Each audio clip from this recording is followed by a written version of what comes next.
Well, a big storm system is emerging from the west and is going to be affecting much of the central U.S. here over the weekend with beneficial rainfall, but also 3 days of potential severe weather.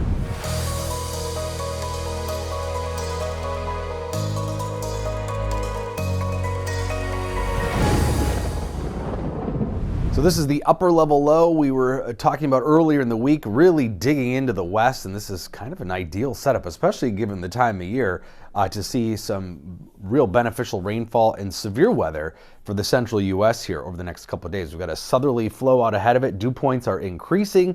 We're going to see that muggy air, the necessity, of course, for heavy rainfall, but also potential severe weather. We've already had some clusters of thunderstorms well ahead of that upper level low. There's kind of spokes of energy rotating around that system. So pretty deep layer of dew points into the 60s will be making its way all the way into the Dakotas, Minnesota, Wisconsin here over the weekend. And that's all it takes. You don't have to have 75-degree dew points all the time to have severe weather, especially in the fall. But we're also going to see a widespread soaking of rain.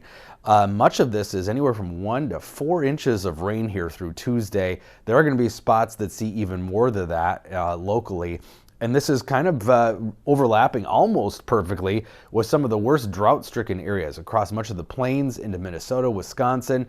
The Dakotas actually not in that drought area. That's where we're going to see some of the heaviest rain on the northern end, but can't make it all perfect. Plenty of instability too with that increase in dew points and that upper level low cooling things off aloft. We're going to have some pretty high CAPE values here, that convective available potential energy today and tomorrow, right in that South Dakota, Nebraska, Kansas area. And then as we head into Saturday, a more elongated area of energy right up into Minnesota all the way down to Texas, and an energized jet stream too, something we haven't seen a whole lot of. But you get that upper level low, it's essentially cool air aloft that's really squeezing the atmosphere and creating some stronger winds aloft, which is necessary, of course, to create some shear here, winds that are moving in different directions or at different speeds with height, which helps to organize those thunderstorms. We're going to have plenty of shear, especially heading into the next couple of days, and that will help to organize some of those storms. So the outlook for today, 2 main pockets we're watching, mostly into Nebraska, and then in the Oklahoma, Texas areas, large hail threat,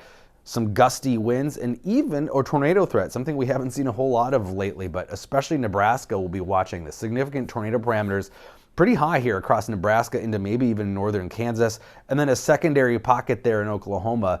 But the bigger focus is on those Nebraska and South Dakota storms later today. There's also going to be some pretty high wind gusts, especially initially. These storms could produce some strong wind gusts anywhere from South Dakota all the way down into Oklahoma. We're going to see some pretty gusty winds, potentially in that over 60-mile-per-hour severe category. So thunderstorms pop in those 2 main clusters on the northern and southern end as we head into the evening hours, and then those will move through overnight, potentially continuing to produce strong winds into the early morning hours tomorrow.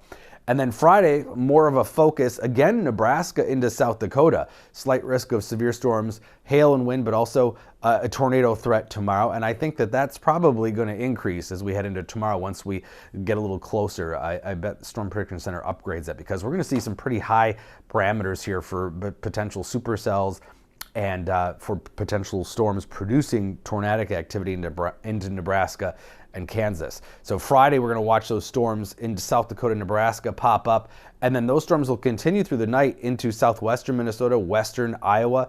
Less of a severe threat there, but those organized storms are going to last a while. And then Saturday, a larger area of severe weather from Oklahoma all the way into southwestern Minnesota, and that's getting to be a little far north for this time of year, end of September. But there is going to be a potential tornado threat all the way from Texas into eastern South Dakota, southwestern Minnesota. Now, the question on the northern end is, if things are pretty saturated, meaning we're seeing a lot of clouds and showers, how unstable does it get to tap into some of those parameters like shear to organize those storms? If we don't get enough daytime instability, that could be hard to do. But Saturday evening, regardless, we are looking at it probably a broken line of strong storms all the way from Minnesota down into the southern plains. So that's what we're watching for the weekend. Beneficial rain, but also severe weather.